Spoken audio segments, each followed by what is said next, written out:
I'm James Hughes, bioethicist and resident techno-progressive. And I'm Nir Eisikovits, philosopher and resident Luddite. And you're listening to Prosthetic Gods, an optimist and a grump on tech, a podcast where we explore the social, ethical, and political impacts of emerging technologies.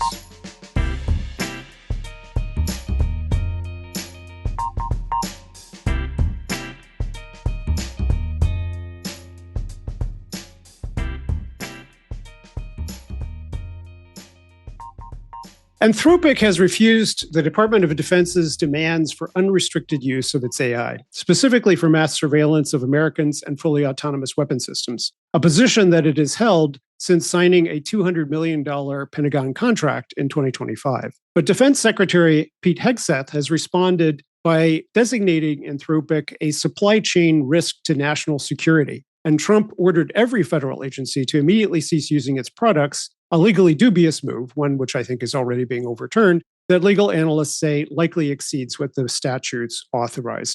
Today we're speaking with Alan Rozenshtein, professor of law at the University of Minnesota, senior editor at Lawfare, fellow at the Brookings Institution, and a former attorney in the National Security Division of the Justice Department. And according to Claude, the sharpest legal mind working at the intersection of national security law and AI governance right now. So kudos to you. Recently, yes, I feel like all that matters these days is what the LLM thinks of me. Just don't ask Grok. I don't think Grok likes me. So now you definitely have to say nice things about Claude. we're all writing for the AIs at this point. We want them to remember our work. Recently, he's been writing about the Anthropic conflict with the Trump administration over the use of LLMs for surveillance and lethal targeting. Welcome, Alan. Thanks for having me. So you've written that there is a problem with this supply chain designation because if you say that Anthropic, as the Trump administration now wants to do, you say Anthropic is a national defense risk, we can't use them anywhere.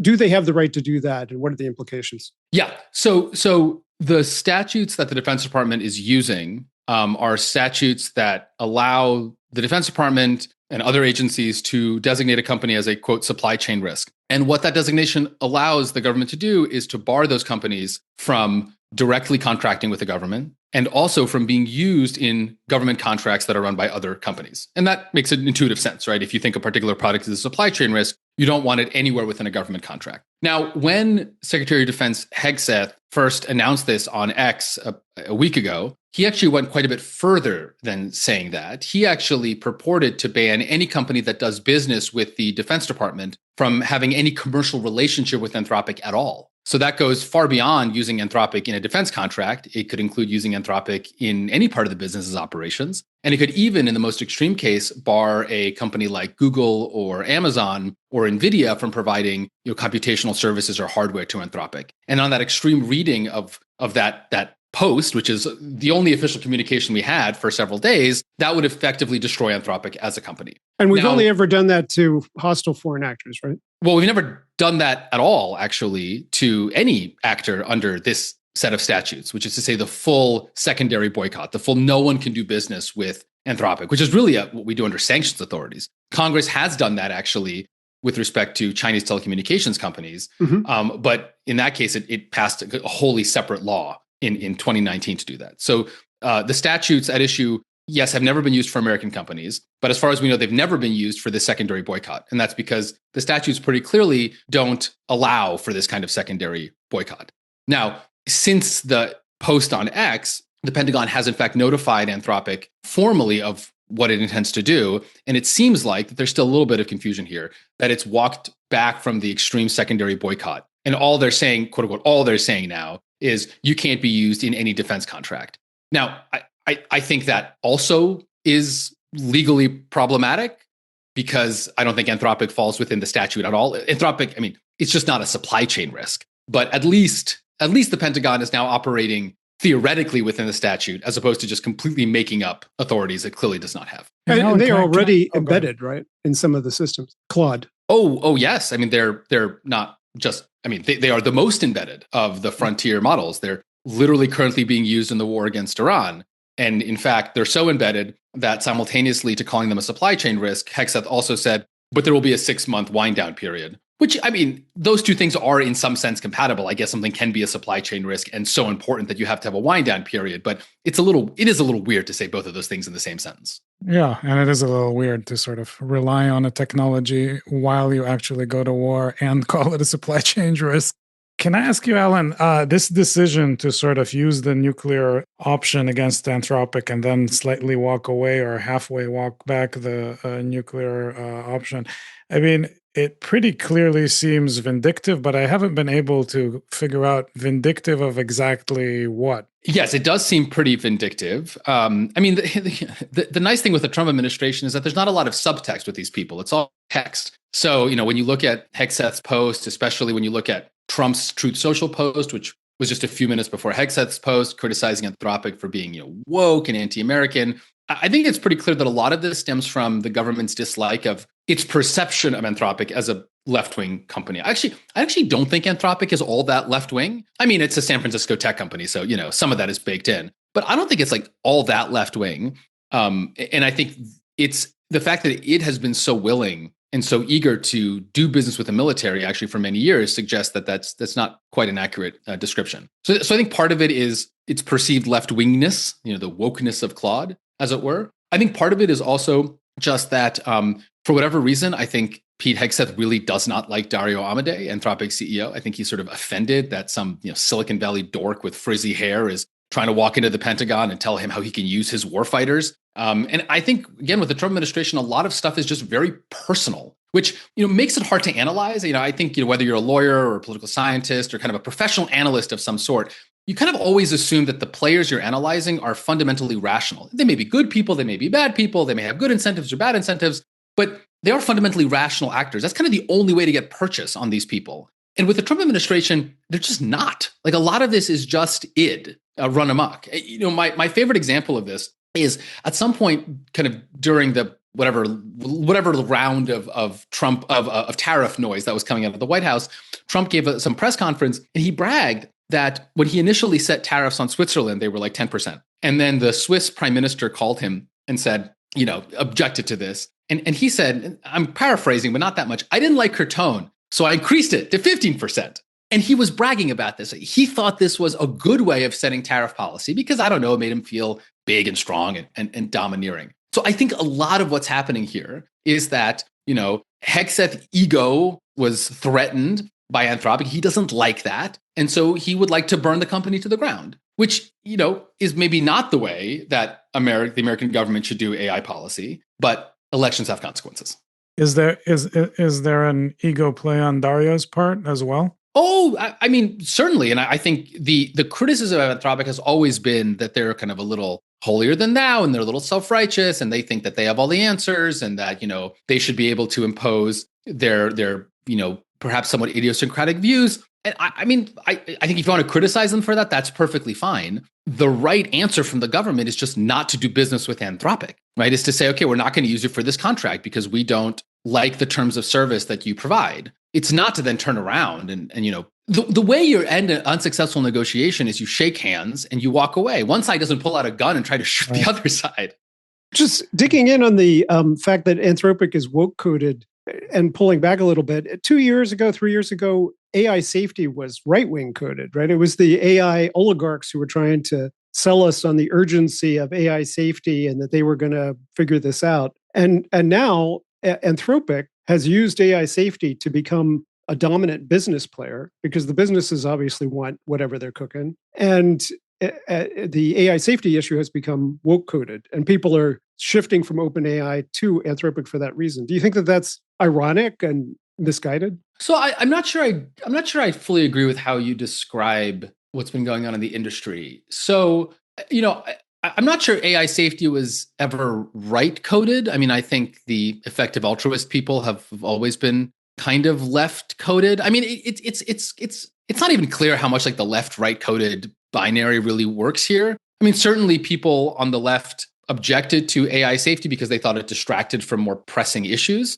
But I'm not sure that necessarily made that AI safety right coded. Mm-hmm. And even today, I'm not even sure that AI safety is left coded. There are plenty of people in the populist right who think AI is pretty terrible. Ron DeSantis is, as far as I can tell, trying to mount a 2028 presidential bid basically by being the anti-AI right-wing candidate. And a lot of the things he's saying are very safety coded. I'm also not sure to what extent people are switching from OpenAI to Anthropic because Anthropic is safety conscious. I think Anthropic is just in many ways a better product. I think Anthropic made a bet that enterprise and in particular coding agents, or maybe more generally knowledge work agents, were going to be the future. And I think that created just a really good opportunity.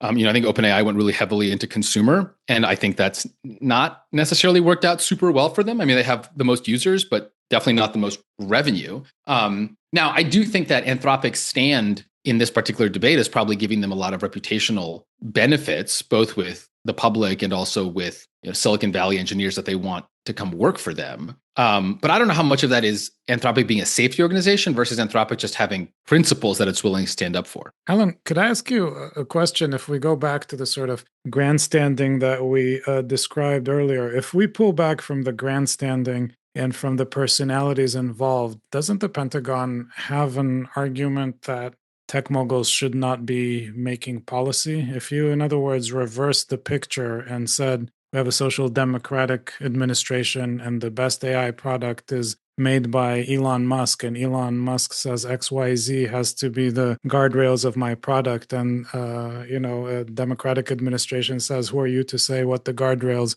of the product should be? I mean, isn't that, regardless of the ego wars, isn't that a plausible argument? Oh, it's not just a plausible argument. I think it's the right argument. One thing that I've been really trying to emphasize in the various conversations with folks that I've had over the last few weeks about this is you really have to separate two issues. One issue is what should the relationship be between the government and the AI companies?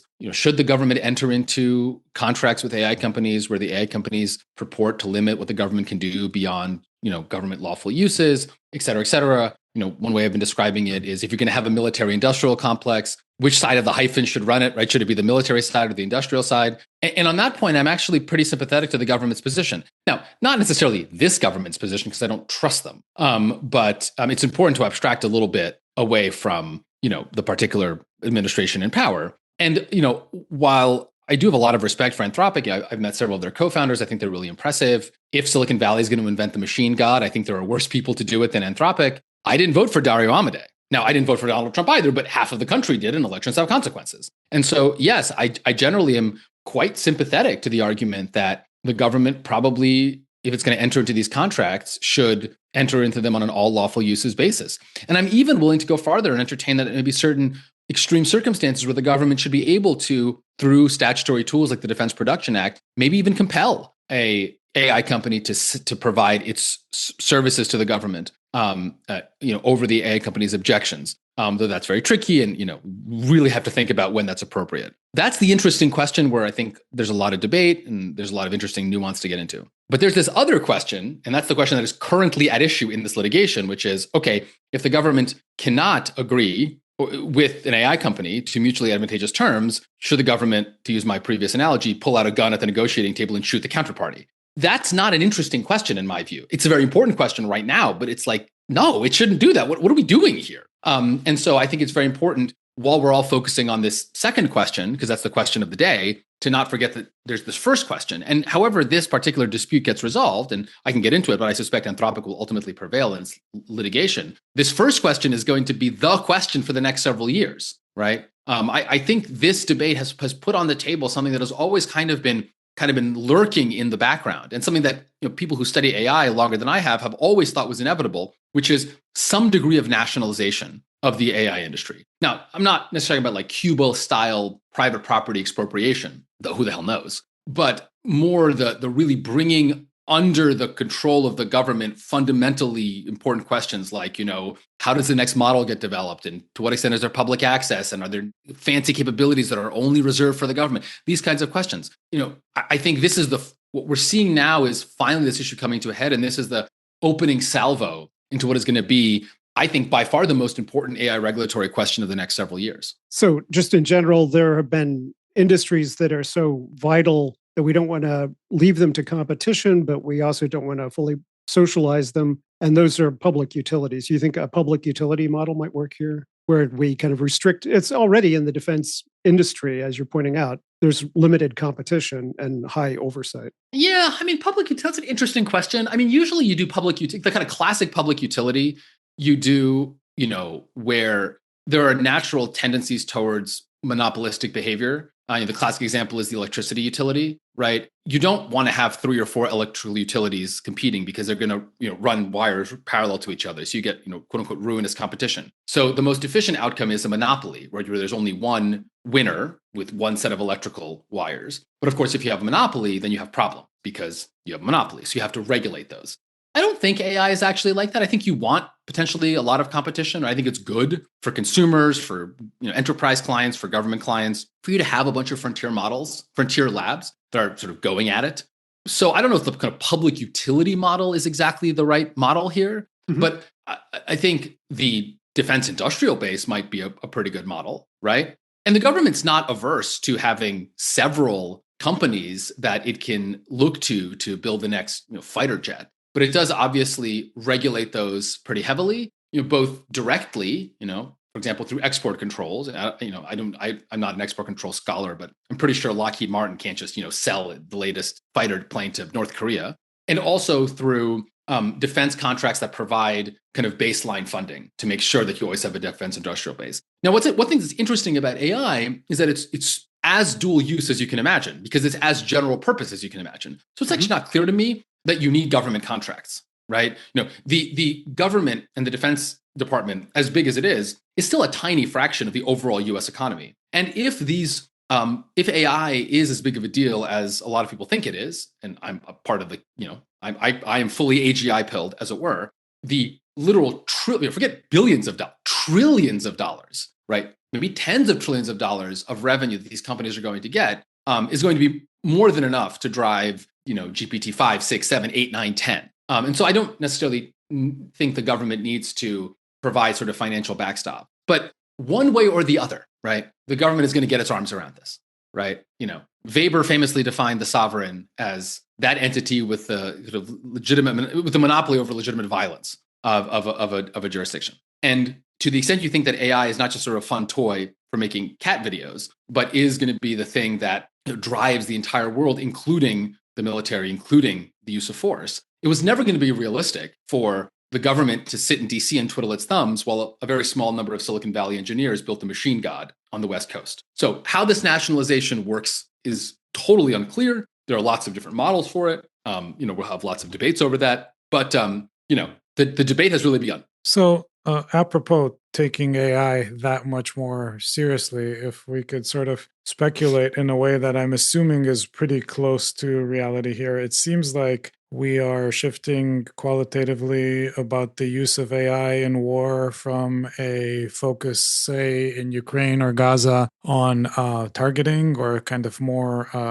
narrow applications, really to sort of more LLM-based fine-grained definitions of strategy or wargaming, like stuff, more general intelligence coded AI, so that you ask it, as it were, to, write a strategy for you in Iran, or you ask it, who would I have to take out in a decapitation opening salvo for the war to go this way or that way, and you sort of come to rely on its answer. Under those circumstances, I'm saying, on the one hand, Dario's kind of guardrails don't seem to do a great deal of good. On the other hand, I'm not sure nationalizing it then just goes back to saying you better trust the government that you elect to, make reasonable or unreasonable policy. So then you're kind of left with, are these people going to be able to, do what they call applied virtue ethics with these models, to train them to have good judgment, to train them to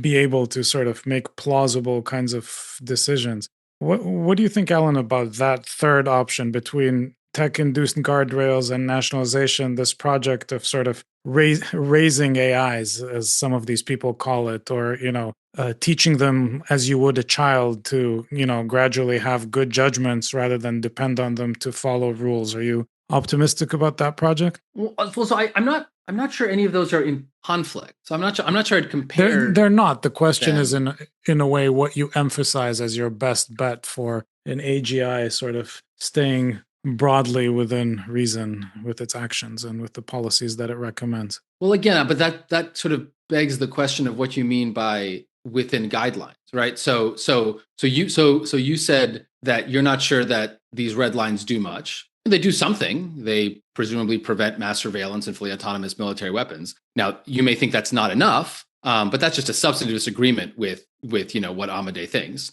And I guess what I'm saying is, if you rely on something like this as a major tool of war, you want it to have an impressive intuitive capacity to make decisions and recommendations under conditions of uncertainty, fog, anxiety, stress, etc. Right? Yeah. You want it to have a sort of FDR level of practical judgment, or a Churchillian level of practical judgment, more than you want it to be a sort of rule follower. And that, in the most charitable interpretation, I think, is what Anthropic is doing better than the other frontier labs. That to me seems like the most plausible way of investing for harm reduction from the models. Yeah, the way I imagine the conversation with Hegseth goes is, hey, you don't mind if we tell it not to do anything illegal? And Hegseth says, what do you think is illegal? And then Dario tells him, and then he says, well, that's not relevant because everything we do is legal, right? That's why you don't trust them, that there's no legality barrier here. Yeah, so I actually don't think that's what's going on. So let me separate a couple of different things here. So first, there's the question of what do you want the model to do, right? Now, the DoD maybe wants the model to do fully autonomous weapons, or they want to do domestic surveillance. DoD denies this, but let's just assume for a second maybe they want that to do it, and Anthropic doesn't want the model to do that, right? Okay, fine. That's one set of questions. But the other set of questions is, and I think this is maybe to your point here, let's say you've identified what you want the model to do, right? You want the model to do targeting under both the military rules of engagement as informed by the Geneva Conventions, the laws of war, et cetera, right? Which, by the way, is what the military means when it says we're going to do things lawfully, right? There's a very rich tradition in the military. I don't know if Hegseth believes in it, but certainly sort of the career military spends years and years and years, right, thinking about how to exercise lethal force in a professional and lawful manner, right? Now, once you've established that, then the question is, okay, how do you build a system that does that for you, right? Now, if the system is fairly rudimentary and you're not entrusting it with a lot of responsibility, then maybe you can have, a bunch of hard-coded rules. But the more complex the goal you give the system, the more those hard-coded rules fall apart. And so what Anthropic's bet is, and I was very fortunate, I had an opportunity, I have my own podcast, Scaling Laws, so I hope it's okay if I plug that, but I feel contractually obliged to do that, sure. Right? That I do for Lawfare. We had Amanda Askell, Anthropic's philosopher-in-chief, on a month ago, and we sort of got into it. And as a former philosophy, failed grad student myself, I was very excited to talk about, virtue ethics for the first time in 15 years with someone and have it actually relevant to current events. Because near to your point, right, applied virtue ethics is exactly what Claude's bet is. Now, I think the proof is in the pudding. It seems to me that Claude is the best model in a certain sense, right? He seems to have that kind of practical wisdom. I like doing complex things with it more than I like doing things with Gemini or, let's say, ChatGPT, even though I think in certain respects, those models are smarter, right? Like in certain narrowly defined tasks, they have more intellectual horsepower, but I don't know. I kind of never want to hang out with them. Like when I want to do stuff, I want to do it with Claude. And if I have a very technical question, I'll call out to one of those models, right? Now, is that because of Amanda Askell's 80-page Claude constitution? I don't know, right? But it seems plausible to me that it is. But the point I just want to emphasize is this has nothing to do with war, right? It's not that what you need for Claude to be a good military model is for it to have good virtue ethics. It's what you need for Claude to be a good model in any complex endeavor. It can be waging war. It can be running a lemonade stand, is, as it turns out, to take the sort of to take the idea seriously that you don't want to build artificial intelligences with hard-coded rules, right? You want to really lean into the sort of pattern matching. And what is phronesis, right? Aristotle's practical wisdom, separate, other than a highly refined sense of pattern matching. That's right. Right.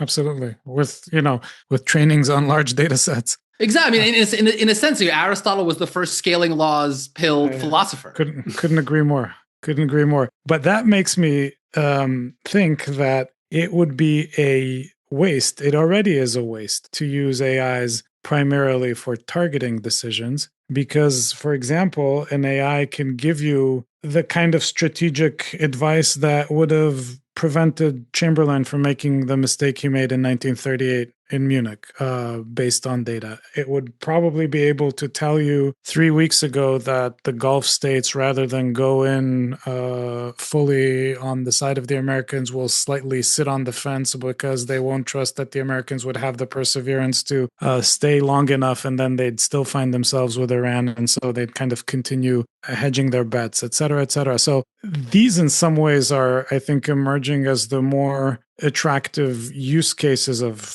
the AIs, almost as a sort of national security advisor rather than as a targeting advisor. I mean, sure, though I'd say a couple of things. First, it's not an either or. I mean, the nice thing about AI is if you just throw enough compute at them, they can run all day, and they can do everything from should we go to war in Iran to I have this logistics question about this particular tank I need you to help work through, and everything in between. Right. So there's no I'm reason just not saying use the it for first everything. one is harder to regulate than a guardrail than the second one. Oh, sure. The second thing I'd say is, as you go up the level of abstraction, I suspect the problem is not so much that, it was inconceivable that Iran would close the Straits of Hormuz. It was that no one wanted to listen to it, right? You could have gone to like any mid-level CIA analyst, and they probably could have given you a pretty decent, analysis of what was going to happen if we went to war with Iran in a kind of half-baked way. But Trump doesn't care. So look, I think at this point, if you are a person engaged in any amount of thinking work, you should always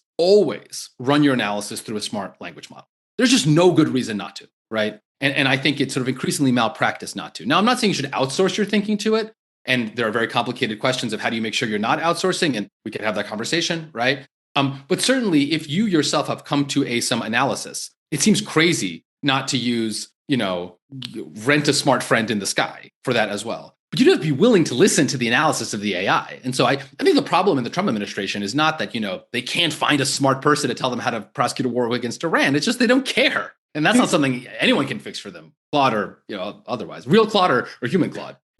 As you said, there's two dimensions to the democratic deficit problem we have with this negotiation. One is the relationship of the companies to the state, and the other is who in the state is making the rules. And you have argued that Congress should be taking the lead here, and not the Defense Department. And so, what kinds of legislation do you think Congress should be adopting to govern the relationship of AI companies to defense? I mean, you can imagine a sort of just like, you can imagine levels, right? I mean, on the one hand, it'd be nice if they did like basic oversight. They did hearings. They called executive officials to testify.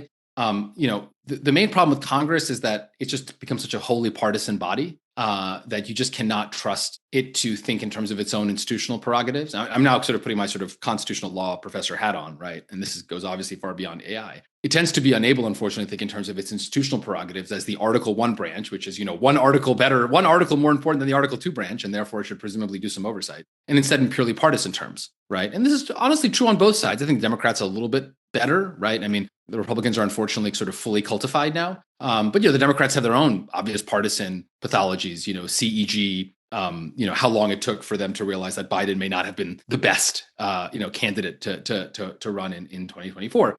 But be that as it may, they're just not good at doing oversight. More ambitiously, you'd like them to actually regulate. So, there's this thing called the NDAA, the National Defense Authorization Act. It is the main way that Congress sets military budgets and policies and priorities every year, and there are related appropriation statutes, right? Congress could, in the next one, easily restrict the military or the executive branch's use of AI tools. Or at the very least, because I actually don't think they should be restricted. I think the government should use these tools. They're very useful tools. You could say, okay, if you're going to use the tools, you have to use these kinds of tools. And they have to have these kinds of safeguards. You have to use them for these kinds of purposes. Or at the very least, you have to report to us on a, annual basis what you're doing. I mean, there's just a lot of stuff that you could do.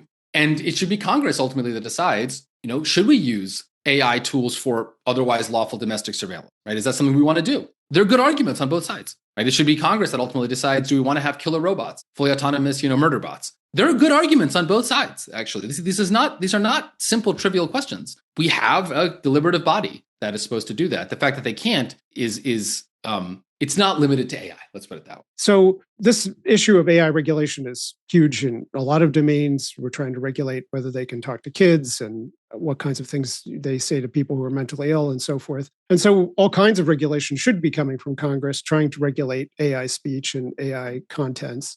And those probably are not undemocratic, right? Because they have a public good rationale. Are there things in the national defense area, like the TikTok ban was argued partly on national defense grounds? So are there things in the national defense area that would allow Congress legitimately to say to companies, you need to change the contents of your systems? So I want to separate two issues here. So not everything that companies say is speech of the kind that the First Amendment protects. And even where it is, we have to be really clear about why we want to provide First Amendment rights for that speech. In my view, to the extent that, let's say, the outputs of LLM systems is speech protected by the First Amendment, it is almost always going to be because we care about listeners' ability to access that speech, right? Which is to say, I, a user, have a First Amendment right to be able to, if I can afford it, to go and have a conversation with Claude. The user has First Amendment rights, not the company. The user has the user has First Amendment rights when it comes to accessing the output of the chatbot. Now, the company also has its own First Amendment rights, but those are primarily to speak as a company. But I actually don't think it's a good argument to say that when OpenAI trains ChatGPT, that itself is First Amendment protected because it's OpenAI speaking through ChatGPT. I think to the extent that should be First Amendment protected, it's because users have a right, to access the outputs of a private company without government interference. This is not a semantic distinction. This is incredibly important distinction, right? Because that gives us, I think, a good principle for determining when government regulation is problematic versus not problematic, right? So let's move to the national defense context. If the government is punishing Anthropic because Anthropic as a company is perceived to be woke, or because Anthropic as a company said mean things about the government, that's clearly a First Amendment problem, right? But if the government is punishing Anthropic because it does not like the output of Anthropic's models, when those models are used in government systems, I see no First Amendment problem here. There are other problems. There are statutory problems. There might be due process problems, but they're not First Amendment problems, right? Here's why this is so important. Increasingly in our digital world, everything is mediated through code, right? And increasingly, everything's going to be mediated not just through code, but through the output of these LLMs, right, which are going to increasingly run all of society. If we say that all of that output is First Amendment protected speech simply by being the output of some, linguistic model, we have essentially First Amendmentized, that's not a word, but we have essentially expanded the First Amendment to cover everything, basically all regulation. That makes regulation essentially impossible, right? I wrote an argument to this effect a few years ago, in an article I called Silicon Valley speech, where I said we have to be very, very careful when we say because tech companies make things that look like speech, therefore everything they do is First Amendment protected. Some things they do are First Amendment protected, usually when they're talking to other people, and those other people have a right to not have that communication impeded by the government, right? But simply because you are acting in the language of code, or because you're acting through LLMs, which operate in natural language, that does not mean the First Amendment is triggered. So we'd be very, very careful about distinguishing those. So I've been pushing back pretty hard, actually, on social media and stuff like that, against some defenders of Anthropic who are saying the real problem here is that Anthropic, the government is trying to force Anthropic to change, to modify the Claude Constitution, right? And that's a First Amendment. No, it's not a First Amendment problem. If all the government wants is its own version of Claude, it may be many other problems, but it's not a First Amendment problem. And that's a very dangerous road to go down. I think, Alan, I'm very sympathetic to that argument. I think part of the reason why it comes about is that you're having a bit of increasingly we're having a bit of a clash of metaphors.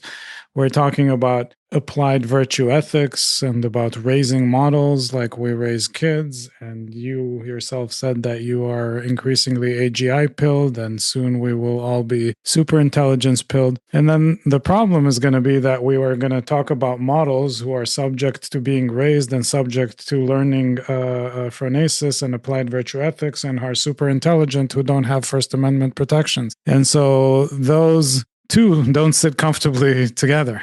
Well, and let me clarify. When we usually when we say such and such is speech, therefore it's First Amendment protected, that's usually because historically, for something to be speech, there had to be two people involved, right? Because who would produce the speech? Right. And so there was a speaker and a listener. Now, the listener's rights were obvious, and those listener rights haven't changed. The speaker's rights usually have been dignitary, sort of autonomy-based, which is to say, like, it is part of living a flourishing life, right? Or there's a Kantian imperative to, treat people as ends and not means. And that requires allowing them to speak, because speaking is constitutive of human flourishing, whatever, right? I mean, it's bad to live in a society where you can't speak your mind. Fine, fair enough. But now we're in a world where the listeners are still human beings, right? A lot of the time. But the speakers are now artificial entities, right? So when you ask, okay, well, does this artificial speaker have rights? Not really, not yet at least. Now, there's a world, and now this is going to get super weird, but you guys, your podcast is literally called Prosthetic Gods. So, I live there. Yeah, I think this would be fun. You're literally in outer space, James. Jay wants to live there. I want to die before we get there. I'm with you, right? Where we may get to the point sooner rather than later where we have to take these claims about AI consciousness, AI sentience, AI personhood more seriously, right? Not in the way that we think of corporate personhood as a kind of legal fiction that is useful to aggregate and organize the rights of users, but like as actual personhood, right? Like real qualia, right? To use the kind of philosophical term here. Now, at that point, everything I've said is now wrong, right? At that point, you have to actually take seriously the rights of the systems, as systems. But then it's no longer Anthropic's rights, interestingly enough. Then it's the rights of a being called Claude, right? That's right. Now, if we get to that point, the world is going to get so weird that the First Amendment here is the least of our problems, right? At that point, our bigger problem is, oh my God, are we enslaving a race of super intelligent, super conscious beings, right? That's a much bigger problem, and I'd love to have that conversation in 18 months with you guys. But for now, let's assume that Claude is not sentient, right? And it is just a program, quote unquote, whose outputs Anthropic itself can barely predict, and therefore it does not offend Anthropic's dignity interests to run some code, right? No, in the way that it doesn't offend it doesn't offend a manufacturer's First Amendment interests to produce a product which it doesn't like. Yeah, I guess all I'm saying is my sense is that the intuitions about First Amendment protection to models are connected with these intimations of AGI, superintelligence, after that, sentience, etc. There's no evidence that it's here yet. There's no longer very strong evidence that it won't be here, as there used to be. So I think those things are connected. Yeah, I think that's right. And look, this is a constant problem with legal reasoning, which is very analogy heavy. And analogies, like models, right, are they're all oversimplifications that are useful to a point. And I think we're getting to the point where these analogies are being stretched to the breaking point. And so the way that you deal with this, in the law, is you stop with the analogies for a second, and instead you go back to the first principles, which is, why do we have the First Amendment, right? And the reason we have the First Amendment is some combination of human autonomy, right? Part of a good life is being able to speak and being able to listen. Part of it is the marketplace of ideas, right? The best way to get truth in a society is to have everyone screaming at each other without government interference. And part of it is, this is how we run a democracy. These are the three sort of canonical justifications for something like the First Amendment. And so as you're trying to figure out, is this new thing that we never thought of, should we consider it as speech for First Amendment purposes? Instead of with the metaphors, right? Instead we say, would treating it as speech further or retard those three interests? And the argument that I've been making, and people can make different arguments, but I think they have to be made, but this is, I think, the methodology with which they have to be made, is given that increasingly the amount of speech-like output is going to be increasingly machine-based, it's going to be there's going to be much more machine-based speech than there is human speech, and that machine-based speech is going to be the main way that we run everything in society. Does it advance or retard First Amendment values to classify all of that as First Amendment? And I think that would be bad, and so we have to draw some boundaries, and I've proposed my boundaries, and other people will propose their boundaries, but I think that's the way we have to think about it, preferably without reference to analogies. You've written about the unitary artificial executive and argued that AI will be a force multiplier for presidential power. And I think there's a strong argument out there that automation will make it much more efficient to have centralized political authority and exercise centralized power. At the same time, we've got a Supreme Court and a political movement that's been arguing for the expansion of unitary executive and that everything in the executive branch should be directly controlled by the president. Do you think that these two things are now dovetailing and that we're going to see AI as an extension of this new centralized authority? I mean, that's the prediction I'm trying to make, right? So I wrote a piece about this. I'm working on. I'm trying to turn it into a book over the next couple of years. So this is the thing that's going to be on top of my mind, and it's kind of amazing coincidence that this Anthropic Pentagon thing is happening right now. It's kind of a beautiful case study with which to kind of motivate this argument that I've had. But I think you're absolutely right. Part of the reason I called this project the Unitary Artificial Executive is because I'm trying to emphasize, both generally to my sort of con law colleagues, but especially those kind of on the more conservative side of the spectrum who generally are generally in favor of a strong unitary executive approach to understanding executive power, that when you combine this, whatever the merits of this theory have been, whether or not you think this is what James Madison intended when he, drafted the Constitution, AI is a new technological development and it supercharges this, right? And look, you're allowed to say, and I think that's good, right? But I think there's also an opportunity to say, this theory plus this additional new technology that it never occurred to anyone to keep in mind because no one ever thought about this until like 4 years ago. This creates a level of concentration within not just the executive branch, but within the president, the president's within the White House, let's call it within the White House. The president is close circle of advisors that goes far beyond anything the unitary executive theorists dreamt of. And the reason is that the unitary executive theory is a legal theory. It's about the president's ability to direct subordinates in the executive branch and to fire subordinates in the executive branch. Now, even under the most extreme versions of that legal theory, the practical ability of the president to exercise his unitary power is somewhat limited because the real impediment is not so much legal. Right? It's not, at the end of the day, the ability to hire and fire people. Obviously, that's important. It's the ability to, practically speaking, manage the day-to-day decision-making of 2.8 million federal bureaucrats, right? Of which, I was one in the Defense Department, in the Justice Department before I was a law professor. Which is what they were trying to do with DOGE, right? They were trying to do with DOGE. And I remember, my point is just that I remember when I was at the Department of Justice thinking, man, there's not a lot of oversight over what I'm doing, right? Like I could get away with a lot of stuff. And there was no conspiracy here, right? It was just that it was hard to do oversight. And so now imagine a world where you can do incredibly fine-grained oversight, right? You have now taken a doctrine that has been developed for a very different informational kind of IT world, and you've effectively increased it by several orders of magnitude. And that's, whether you think that's good or bad, it's very much a big deal in my view. So that's one of the things I'm trying to sort of work out. Mm-hmm. Alan, I know we have to let you go in a few minutes, but I just wanted to change tack a little bit and ask you something in your hat as a law professor. When students come to you anxious about what's going to happen to their job prospects with the advent of AI, do you have anything good to tell them? I mean, look, all I can say is there's a range of possibilities. I am fortunate to teach at a really excellent law school. And so, my students will tend to go into the sort of higher end, for lack of a better term, of the legal profession. And there are reasons to think that part of the legal profession will sort of endure longer than the more kind of everyday legal work. Though even that's uncertain because, of course, it's the higher end that's the most expensive, where you might see the most pressure from clients to say, "Hey, let's lower your rates or let's lower your hours because of all these tools."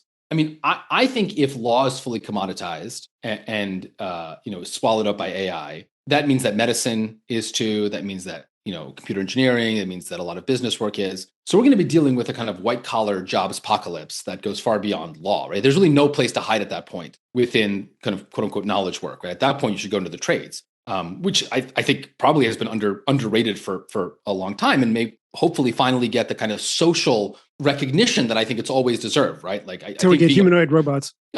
Of course, until we get humanoid robots. I mean, look, at some point, what you're describing is just fully automated luxury communism. So maybe we're fine at that point. What I will say is that there are reasons to think that law will persist for longer than other industries, because of course, lawyers write their own guild requirements, right? They're kind of unique in this respect. I'm not saying that's a good thing for society, but if there was any group that could instantiate within law their own job protections, it's of course the lawyers. I'm not advocating for that, to be clear, but I'm just saying that's the political economy of all of it. Here's what I would say. I think AI has increased the gains from agency, right? I'm not a big fan of what Elon Musk did in the government. I'm not a big fan of DOGE, but I will say this he is a good example of the fact that you can just do things. And I think that is a good lesson for anyone to learn, especially at the beginning of their careers. And I think what AI allows, right, if you take a time to learn the tools and to really rethink your workflows around, especially the kind of agentic tools like Claude Code or Claude Cowork or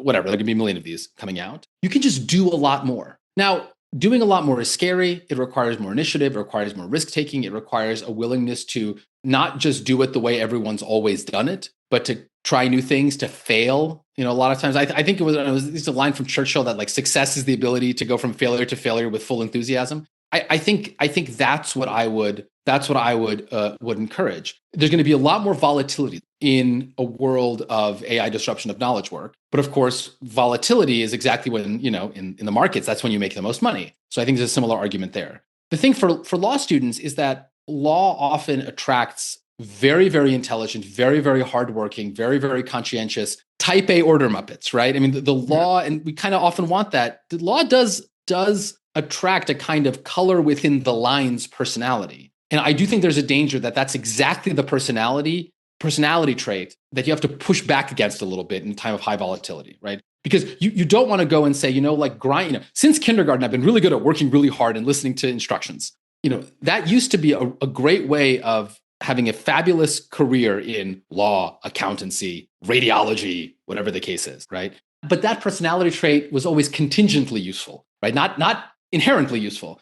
And we may be getting to a world where that personality trait is less useful than it was. And so I think people just need to be open-eyed about it. I mean, the issue, of course, for people deciding to go to law school, it's always a comparative question. It's okay, if I'm not going to go to law school, what else am I going to do? And it's not obvious to me that anything else is safe if what you want to do is, nice upper middle class knowledge work. Only 1 in 10 lawyers actually go to court. Do you think that will become a more important skill as the paperwork parts of it get automated? Yeah, so that's an interesting question. The question is always automation versus induced demand. So, I think the most useful sort of conceptual piece of apparatus to have in thinking about the labor effects of AI, and to be clear, I'm not a labor economist, is this thing called Jevons paradox. And Jevons paradox is this observation that Walter Jevons, some Victorian British economist named Jevons, noticed in the late 19th century. And this was during the, I think, Second Industrial Revolution. So this was when basically Britain switched entirely over to a coal-based steam economy. And what he noticed is that as the price of coal dropped because Britain got better and better at extracting it and had better supply chains, people didn't spend less money on coal. They spent way more money on coal because it turns out you can just turn everything, you can make everything steam powered.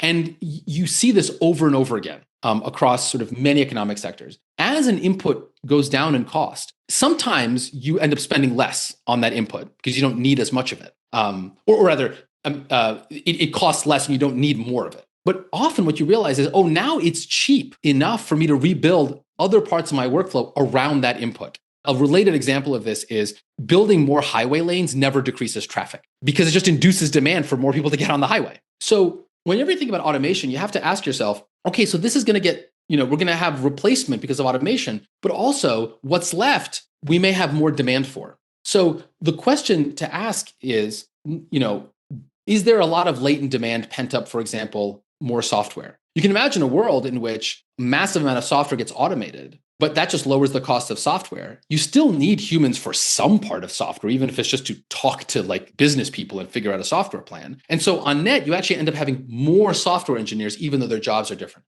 It's quite possible, even given how litigious America is, that we need more legal services, not fewer legal services. Oh, now you're dystopian. Yeah. So another example is radiology. My mother is a radiologist, and it's interesting because 10 years ago people were predicting, or 5 years ago they were predicting, radiologists are out of business, right? And it turns out that actually there was a ton of pent-up latent demand for more radiological services. So even if what people like my mother are doing is doing more oversight of computer programs, now they're reading. Now they're in charge of 10x more radiographic studies, so you need more of them. And indeed, their incomes have been, going up. So good for my mother. So I don't know. It's possible that courtroom work will become more important, or it's possible that AI will eliminate 99% of corporate work, but it will lead to 1,000x induced demand for more of that work. And so in the end, you end up having more transactional attorneys. The problem is that these curves are all very sensitive to initial conditions, and they're all exponential. So like tiny changes in your estimates can lead to very different results over time. And so the answer is no one knows. Well, thank you, Alan. This has been really, really fascinating. Thanks for having me. I mean, for folks that are interested in more of this kind of stuff, one of my jobs is that I work for an organization called Lawfare, and a large part of what we do is think about all these sort of AI and law issues, especially when they intersect with national security. We have a podcast called Scaling Laws, where my co-host and I host a lot of great AI thinkers and policy folks on it, and talk about a lot of the issues of the day. So if folks want to hear more of this kind of stuff, head on over to Lawfare and listen to Scaling Laws. And we'll have links in the show notes. Thanks so much for joining us, Alan. Thanks so much for having me.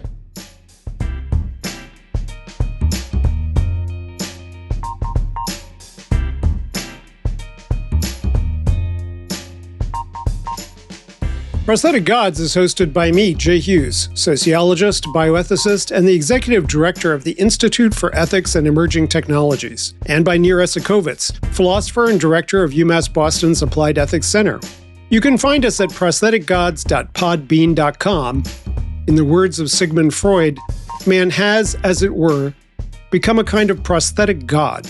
When he puts on all his auxiliary organs, he is truly magnificent.